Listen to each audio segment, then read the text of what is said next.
دیکھتا تھا۔ وہ بوڑھا نمازی جب بھی نماز پڑھتا تھا تو اس کا ہمسایہ غیر مسلم نماز کے دوران اس کے اوپر گندا پانی پھینکتا تھا اور پھر بہت خوش ہوتا تھا۔ ایسا لگتا تھا کہ جیسے بوڑھے نمازی پر گندا پانی پھینک کر اسے بڑا سکون ملتا ہو۔ بوڑھا نمازی اپنے کپڑوں کی طرف دیکھتا، اس کے سارے کپڑے خراب ہو گئے ہوتے۔ وہ پھر اوپر کی طرف دیکھتا اور کہتا، یا اللہ میرے پڑوسی کو ہدایت عطا فرما۔ جب بھی وہ بوڑھا آدمی اپنے گھر سے باہر جاتا تو اس کا ہمسایہ اس کے گھر کے آس پاس کوڑا کرکٹ بھی لا کر پھینک دیتا تھا۔ جب وہ بوڑھا آدمی اپنے گھر کے دروازے پر کچرا دیکھتا تو اپنے ہمسائے سے کسی طرح کی بحث کے بغیر وہ کچرا اٹھاتا اور اٹھا کر اسے ڈسٹ بن میں ڈال دیتا اور پھر اپنے کام پر چلا جاتا۔ اسی طرح سے اس کی زندگی گزر رہی تھی۔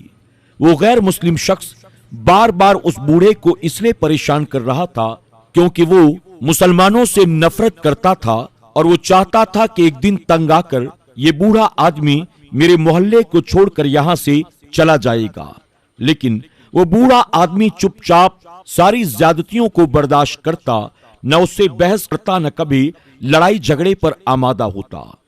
ایک مرتبہ ایسا ہوا کہ کئی دن گزر گئے، وہ بوڑھا آدمی اطمینان و سکون کے ساتھ نماز پڑھتا رہا، لیکن اسے اپنا وہ غیر مسلم ہمسایہ نظر نہ آیا۔ نہ اس نے اس کے اوپر پانی ڈالا، نہ ہی دروازے پر لا کر کوئی کچرا وغیرہ ڈالا۔ اس بوڑھے نمازی کے ذہن میں خیال آیا، کئی دن ہو گئے مجھے میرا ہمسایہ نظر نہیں آیا، نہ ہی وہ مجھ پر پانی ڈالتا ہے، نہ ہی دروازے پر لا کر کوڑا کرکٹ ڈالتا ہے، کہیں کوئی بات تو نہیں، چلو میں اس کے گھر جا کر پتہ کرتا ہوں۔ اب وہ بوڑھا نمازی اپنے ہمسائے کی خیر خبر لینے کے لیے اس کے گھر پہنچتا ہے۔ اس کے گھر جانے کے بعد اسے پتہ چلا کہ میرا یہ پڑوسی کئی دنوں سے بستر پر بیمار پڑا ہے اور اس کے گھر میں نہ اس کی عیادت کرنے والا کوئی موجود ہے، نہ اس کی خدمت کرنے والا کوئی موجود ہے۔ وہ بوڑھا نمازی اپنے اس غیر مسلم پڑوسی کی چارپائی پر جا کر اس کے سرہانے بیٹھ جاتا ہے، اس کے سر پر محبت سے ہاتھ رکھتا ہے اور کہتا ہے، تمہاری طبیعت خراب تھی، مجھے پتہ ہی نہیں چلا، کئی دنوں سے تم مجھے نظر نہیں آئے، یہی وجہ ہے کہ تمہاری خبر لینے کے لیے میں تمہارے گھر آیا ہوں۔ بتاؤ تم نے کوئی دوائی وغیرہ لی کہ نہیں لی، تم نے کھانا کھایا کہ نہیں کھایا؟ اس بوڑھے نمازی کی زبان سے یہ باتیں سننے کے بعد اس غیر مسلم نوجوان کو بڑی شرمندگی ہوئی۔ وہ بوڑھے نمازی سے کہنے لگا، بابا میں آپ کو بہت پریشان کرتا تھا، آپ جب بھی نماز کے لیے کھڑے ہوتے میں آپ کے اوپر جان بوجھ کر گندا پانی ڈال دیتا تھا، اپنے گھر کا سارا کوڑا کرکٹ جمع کر کے میں آپ کے دروازے پر پھینک دیتا تھا۔ میں آپ کو بار بار اس لیے پریشان کر رہا تھا تاکہ آپ ہمارے محلے کو چھوڑ کر یہاں سے چلے جائیں۔ میں نے آپ کے ساتھ جو کچھ بھی کیا مجھے اپنے کیے کی سزا مل گئی۔ میری طبیعت بہت خراب ہے، میرے سر کا درد دور ہونے کا نام نہیں لیتا، میں نے بہت دوا کی لیکن میرا سر ایسا لگتا ہے جیسے پھٹ جائے گا، دوا کھا کر بھی مجھے آرام نہیں مل رہا ہے۔ اس نوجوان کی یہ ساری شرمندگی بھری باتیں سن کر، اس کی تکلیف کو دیکھ کر اس بوڑھے نمازی کو اس پر ترس آ گیا۔